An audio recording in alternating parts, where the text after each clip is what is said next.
E aí, boa noite, tudo bem com você? Seja muito bem-vindo ao meu canal, o Carteiro das Boas Novas. É um prazer muito grande tê-lo aqui comigo, compartilhando destes temas sobre o direito, sobre a palavra de Deus. Eu espero que os que estão inscritos estejam gostando. Eu tenho procurado trazer conteúdos bons, notícias boas, para nossa reflexão e meditação. E hoje, com certeza, eu tenho certeza mesmo que você vai gostar, porque nós temos dois bons assuntos para tratar, para refletir. Um é um caso, na área de direito, envolvendo o cantor Gustavo Lima, lá no estado de Pernambuco, e, é claro, no final, uma boa palavra de Deus para a nossa reflexão. Ok? Vamos então tratar primeiro do caso que bombou essa semana do cantor Gustavo Lima. Como vocês devem ter ouvido na mídia, o Gustavo Lima teve a sua prisão decretada pela Justiça de Pernambuco, uma juíza de direito, alegando o envolvimento dele nas bets, essas casas de apostas online, entendeu que havia ali indícios que comprometiam, e davam aso ali à denúncia preparada pelo Ministério Público, envolvendo não só o Gustavo Lima, como diversas pessoas ligadas a essas casas de aposta. Essa juíza, então, ela decreta a prisão dele, baseado justamente nessa denúncia, e os advogados do Gustavo Lima propuseram um habeas corpus e um recurso para o Tribunal de Justiça daquele estado, e lá no Tribunal de Justiça veio a boa notícia. A prisão do Gustavo Lima foi revogada pelo tribunal, ok? Esse é o fato. O envolvimento tem a ver com essas casas de apostas. Segundo os fatos, ele teria dado guarida a algumas pessoas que estão envolvidas nesses esquemas de casa de apostas online, e até mesmo algumas situações envolvendo uma empresa que, segundo o processo, o Gustavo Lima tem participação societária. Enfim, o estado de Pernambuco, através do tribunal, ele acabou por entender que não era ali o caso de manutenção da prisão. E, no meu modo de ver, ele fez muito bem, porque a prisão de alguém é algo muito sério. Você tolir o direito de ir e vir da pessoa é algo que realmente constrangedor, mexe demais com qualquer pessoa. Todos nós temos medo de ser presos, isso é fato. Não há ninguém que tenha a prisão como algo bom ou algo ótimo. E aí, é claro, as nossas leis, elas rezam e elas organizam toda essa sistemática da prisão e dispõem sobre elas. E qual é a regra? A regra é que a prisão é a última razão, é a última coisa que a justiça deve fazer. Com exceção das prisões em flagrante delito, que é aquela onde as pessoas são presas, naquele momento ali em que estão cometendo o crime. Fora isso, para se prender alguém de acordo com a legislação brasileira, tem que haver fortes indícios, provas suficientes, um processo aonde se garanta o direito diante da defesa da pessoa, e somente após o trânsito em julgado da decisão, ou seja, quando não caber mais recurso nenhum, é que então, se for o caso, e se o fato se encaixar dentro daquelas hipóteses em que a pena privativa de liberdade seja realmente para ser iniciada em regime fechado, aí sim leva-se então aquele réu ou aquele autor do fato a um presídio, ok? Então, a prisão é a última coisa que a justiça, em princípio, deve fazer. E por quê? Porque existem outras medidas que substituem a prisão e que muitas das vezes são até melhores do que a prisão. E elas asseguram, tranquilamente, elas asseguram o exercício do próprio Estado de punir, mas asseguram também o exercício do réu de se defender amplamente. Então hoje, por exemplo, nós temos um sistema de medidas restritivas de direito, que elas devem sempre preceder a prisão. Então, o Poder Judiciário, por exemplo, ele pode sustar os passaportes, pode sustar o direito de dirigir, o direito de sair de casa em determinados horários, de usar, por exemplo, tornozeleiras eletrônicas, comparecer no tribunal periodicamente, ou seja, existe aí uma gama de medidas restritivas de direito que certamente asseguram o cumprimento das medidas que, porventura, no futuro, tenham que ser tomadas pelo Poder Judiciário. E aqui, neste caso, parabéns à Justiça Pernambucana, porque, infelizmente, nós estamos vendo, de uma forma em geral, inclusive dentro do próprio Supremo Tribunal Federal, que é o guardião da nossa Constituição, e a gente tem assistido isso aí pela mídia, né, uma avalanche de decisões mandando já prender, né, muitas pessoas. E, é claro, no meu modo de ver, né, passando por cima destas leis, né, federais, leis que deveriam ser resguardadas e observadas em prol, evidentemente, de dar uma resposta à altura ao crime, ao fato em si cometido pelas pessoas. Então, quando a gente também vê esses tipos de decisões, revogando essas prisões, dando direito às pessoas de se defenderem, elas estão observando um princípio constitucional. A regra hoje né, e é o que prevalece, é o que a nossa Constituição diz. O princípio é o da inocência. Até que se prove ao contrário, toda pessoa é inocente. Então, esse princípio é um princípio constitucional e que deve ser observado por todos. Então, parabéns aí à Justiça Pernambucana. Eu fiquei muito feliz, porque realmente é uma situação muito constrangedora. O nome de Gustavo Lima, não querendo aqui, é claro, entrar no mérito, não estou dizendo que ele é inocente ou que é culpado. Eu só acho que prender uma pessoa no início do processo, sem dar chance a ela de se defender, é uma aberração jurídica. Fere a Constituição Federal, fere as leis federais, fere todos os princípios constitucionais que nós conhecemos em relação ao direito e exercício da ampla defesa. Então, fica aqui o nosso parabéns para a Justiça Pernambucana. Ela, com isto, contribui, né, com mais uma jurisprudência, mais uma decisão a favor daqueles que, iguais a mim, pensam que a prisão é a última medida que deve ser tomada contra qualquer cidadão que for, quando ainda houver um processo em andamento contra esta pessoa, ok? Bom, eu quero aproveitar essa situação do Gustavo Lima, porque o envolvimento dele, neste caso aí, está nesta apuração que está rolando aí pelo país todo, e é claro, lá também no estado de Pernambuco, ligado a essas bets, essas casas de apostas.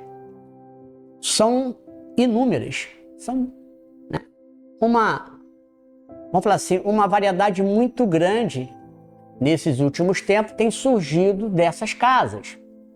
E vocês sabem que a internet, do jeito que está, rápida, né, onde se cria as coisas com muita facilidade, ainda não há uma regulação. No nosso país aqui, não há uma lei regulando essas atividades. Há muito mal, por exemplo, para essas casas de bingo, pôquer. Mesmo assim, não é em todo o estado, ok? E isso tem trazido, evidentemente,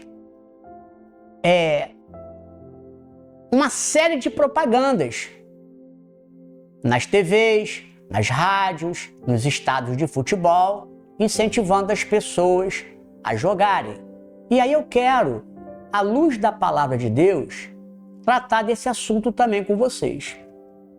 Qual é o sentimento de Deus em relação a essa questão de jogos de azar? Porque essas bets são jogos de azar. Jogos de azar são permitidos pela Bíblia? Está dentro do coração de Deus? É isso que Deus quer para as pessoas? Que elas arrisquem o seu dinheiro nestas casas de apostas? Nós vamos tratar disso. E é isso que eu quero agora compartilhar com você. E para não ficar só na minha palavra, eu quero trazer um texto que está na primeira carta do apóstolo Paulo a Timóteo, lá no capítulo de número 6, apenas 3 versos. Os versos 8, 9 e 10, onde nós lemos assim: Tendo, porém, sustento e com que nos cobrirmos, estejamos com isso contentes. Mas os que querem ser ricos caem em tentação e em laço, e em muitas concupiscências loucas e nocivas, que submergem os homens na perdição e ruína. Porque o amor do dinheiro é a raiz de toda espécie de males.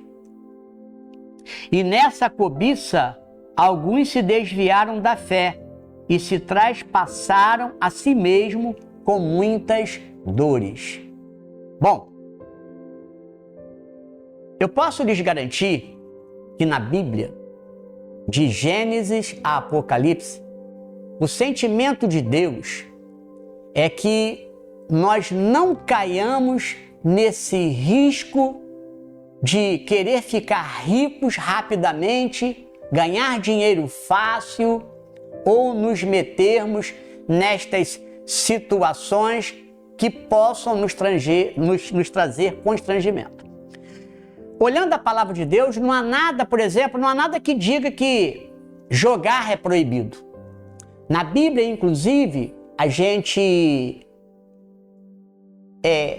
pega em algumas ocasiões o povo de Deus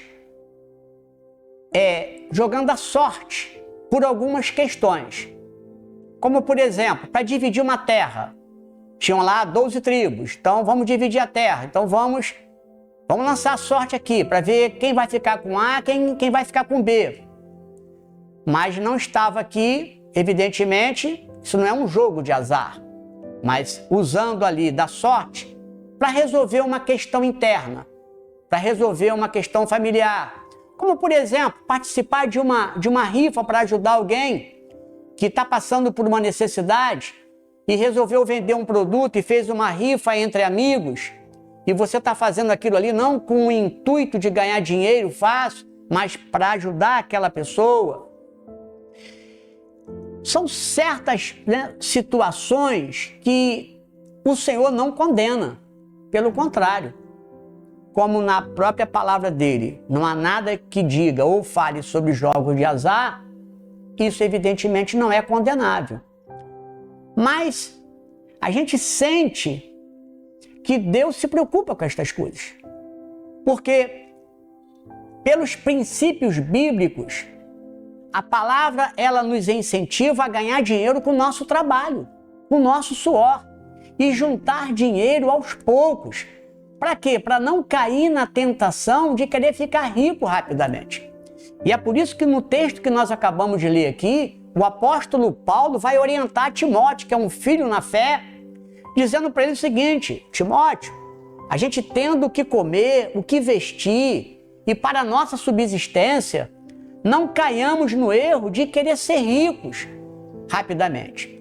É claro que ser rico é uma consequência do próprio trabalho. Se você, pelo seu trabalho, você consegue amealhar recursos e ficar rico, glórias a Deus para você, porque você o fez com seu esforço. Isso é válido, isso é perfeito, e muitas pessoas alcançam as riquezas dessa maneira. Porém, a Bíblia, ela vai nos orientar, e aí eu vejo o sentimento de Deus no sentido de não queremos ficar rico facilmente, como, por exemplo, através dos jogos de azar.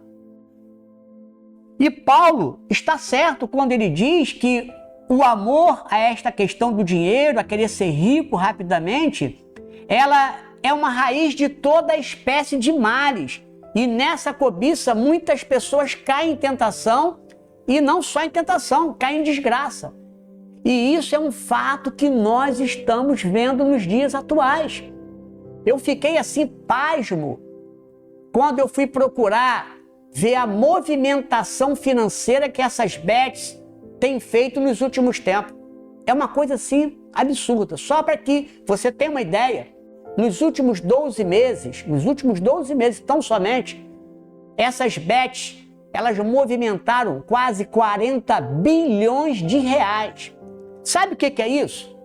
Considerando que aquele que organiza esse tipo de aposta está fazendo isto, na verdade, para receber lucro, e a gente sabe que a probabilidade de alguém ganhar na Mega Sena, na Loto, que já são jogos oficiais, e até mesmo nestas bets, a probabilidade é mínima. Você tem, às vezes, uma em 1 milhão de possibilidade de ganhar. 1 em 1 milhão. Ou seja, você quando joga, você tem 99,99% de chance de perder o seu dinheiro. Só que há todo um marketing para cima das pessoas para atrair ela para esse tipo de coisa. E o que isso está gerando?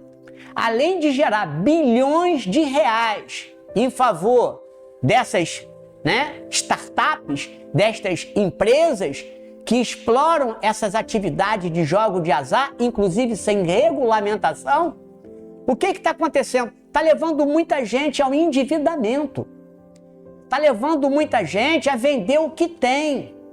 Está levando muita gente a ter problemas dentro de casa, ao vício, porque tem pessoas que não se controlam. O próprio apóstolo Paulo, ele diz que todas as coisas são lícitas, mas nem tudo nos convém. E é verdade, é mais uma verdade bíblica, é mais algo inspirado por Deus. Existem muitas coisas que são lícitas. Por exemplo, o jogo de Mega Sena, Loto,